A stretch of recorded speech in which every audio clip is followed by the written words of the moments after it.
आपकी अदालतमध्ये डॉक्टर फारुख अब्दुल्ला यांच्यावर आरोप आहे की हे ओव्हर अँबिशियस आहेत.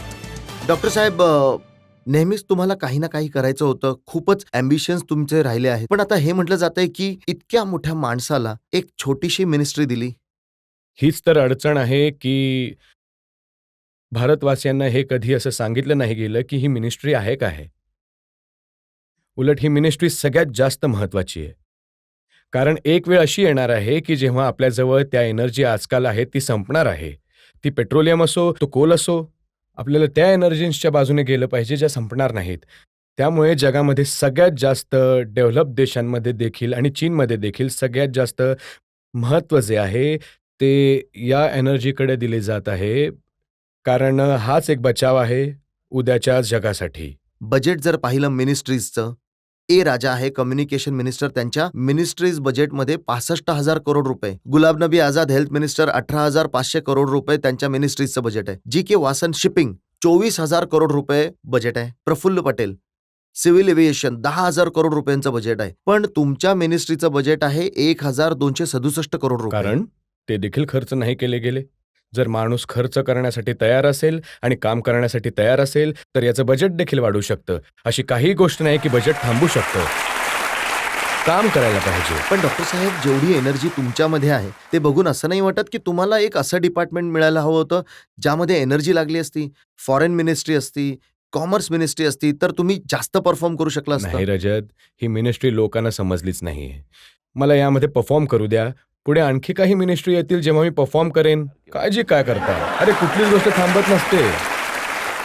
आता जेव्हा लोक हे लिहितात वृत्तपत्रांमध्ये की हे गोबर गॅसची मिनिस्ट्री दिली गेली, वृत्तपत्रामध्ये तर माझे कित्येक हितचिंतक देखील आहेत ना जे हे लिहायला लावतात. आता त्यांचं नाव मला नाही घ्यायचंय. त्यांना काय माहीत की गोबर गॅस देखील एक दिवस अशी गोष्ट होईल जेव्हा हे सगळं काही गायब होऊन जाईल. ना कोल असेल ना तेल असेल. लोक गोबर गॅसने गाड्या चालवू लागतील, ट्रेन चालवू लागतील. त्या सूर्याच्या किरणांनी विमान उडवतील. वारंवार घरामध्ये वीज येईल त्यामुळेच.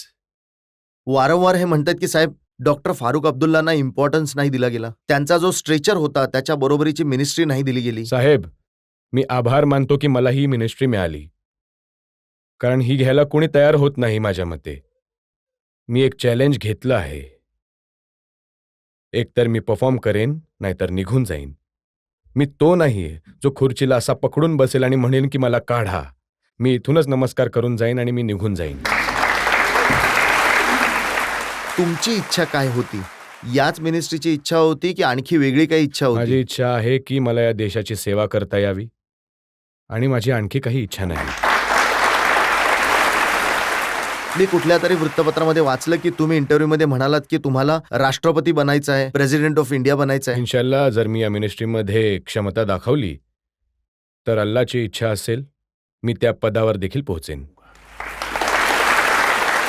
आम्ही नक्कीच आशा करू. परंतु तुमच्या मागील 6 महिन्यांचा जर आपण बॅकग्राऊंड बघितला तर आधी तुम्ही असेंब्लीच्या दोन्ही इलेक्शन लढलात आणि दोन्ही जागी जिंकला तुम्ही.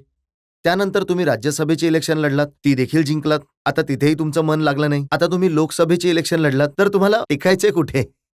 हे बघा, मी तुमच्यासमोर हे सिद्ध करून दाखवलंय. मी सगळ्या इलेक्शन्स लढू शकतो आणि जिंकू शकतो. यापेक्षा पण- चांगलं काय असेल? हो, पण त्या सगळ्या सीट सोडत सुद्धा राहता तुम्ही. चांगलंय. शेवटी माणसाला पुढे जायचंय. एक दिवस असा येईल की हे देखील सोडून देईन, राष्ट्रपती म्हणून बसेल आणि तुम्ही म्हणाल की हा राष्ट्रपती बनला. तेव्हा हे दुःख असेल की मी तुमच्या या प्रोग्राममध्ये येऊ शकणार नाही. नाही, तेव्हा आम्ही तुमच्याकडे तिथे राष्ट्रपती भवनामध्ये भेटायला येऊ. आमच्या शुभेच्छा तुमच्या बरोबर आहेत. सर, मला विचारायचंय की मी खूप अँबिशियस आहे. एका लेडीचं अँबिशियस असणं योग्य आहे आजच्या भारतात? त्या म्हणतायत की मी खूप अँबिशियस आहे, तर आजच्या काळामध्ये एका महिलेचं अँबिशियस असणं ठीक आहे का? कारण मी हे बघा, मी बिझनेस सुद्धा तुम्हाला करते सांगेन. सध्या. जर तुम्ही या गोष्टीची वाट बघत बसाल की पुरुष ही वाट बघतील, महिला वाट बघतील की पुरुष तिला हा चान्स देईल की ती उभारेल, कधीच देणार नाही. सर, बिकॉज जर महिलांना काही बनायचं असेल तर तिने आपला हक्क घेण्यासाठी वापरायचं आहे. पुढे जायचं आहे आणि हो, धाडस सर. करायचं आहे. ज्यांनी ओके. धाडस नाही केलं ते कधी करेक्ट सर. हिम्मत मर्दा मदत खुदा. मदत तुम्हाला तेव्हा मिळेल जेव्हा तुम्ही हिम्मत कराल. आणि आजची महिला हिंदुस्थानची ती महिला नाही राहिली जी 50 वर्षांपूर्वी होती. आज प्रत्येक स्त्रीला आपला हक्क माहीत आहे आणि आपला हक्क घ्यायचा माहीत आहे. हा मला खूप आनंद आहे की तुम्ही हा प्रश्न विचारला आणि मला आशा आहे की तो दिवस दूर नाही जेव्हा परत एकदा महिला जी आहे या हिंदुस्थानची मालक असेल. हे देखील खरं आहे की डॉक्टर साहेबांच्या सगळ्यात जास्त मित्र महिला आहेत. हे बघा, तो माणूसच काय जो महिलांना महत्व देणार नाही, तिला जो आदर नाही देणार आणि तिच्यावर प्रेम नाही जो करणार. काय आहे तो माणूस? तुम्ही स्वतः म्हणालात की ओमर अब्दुल्ला जेव्हा मुख्यमंत्री बनले तेव्हा मला बनायची इच्छा होती. मग तुम्ही रजतजींनी प्रश्न सुद्धा विचारला नाही तरी तुम्ही म्हणालात की मी उद्या मंत्रिपद सोडून पंतप्रधान बने, राष्ट्रपती बनू शकतो. तर तुम्हाला असं नाही वाटत का की आपकी अदालतचा आरोप जो तुमच्यावर होता तो 100% मी असं खरा आहे? म्हणेन, तुम्हाला विचारेल की तुमच्यामध्ये कुठलंच अँबिशन नाहीये, तर मग तुम्ही माणूसच नाहीये. जर तुमच्यामध्ये अँबिशन नाहीये, तो काय माणूस आहे ज्याच्यामध्ये हे नसेल की मला हे बनायचंय? आरोप खरा आहे की नाही तुम्ही हे मानता की अरे आरोप खरा आरोपांचं आहे? काय, तर मी 10 आरोप मान्य करायला तयार आहे, परंतु मी यापासून हटणार नाही. ज्या माणसामध्ये अँबिशन नसेल, त्याला जिवंत राहण्याची कुठली इच्छा नसेल, तो तुम्हा कुठल्या तरी लोकांची गल्लीत अशी पडला इच्छा आहे असेल. का की डॉक्टर साहेबांचं अँबिशन पूर्ण व्हावं? डॉक्टर साहेब, देव करो, देव करो. डॉक्टर अब्दुल्ला हिंदुस्थानचे राष्ट्रपती बनावे अशी जर तुमच्यामध्ये जे लोक सपोर्ट करतात त्यांनी हात उचला.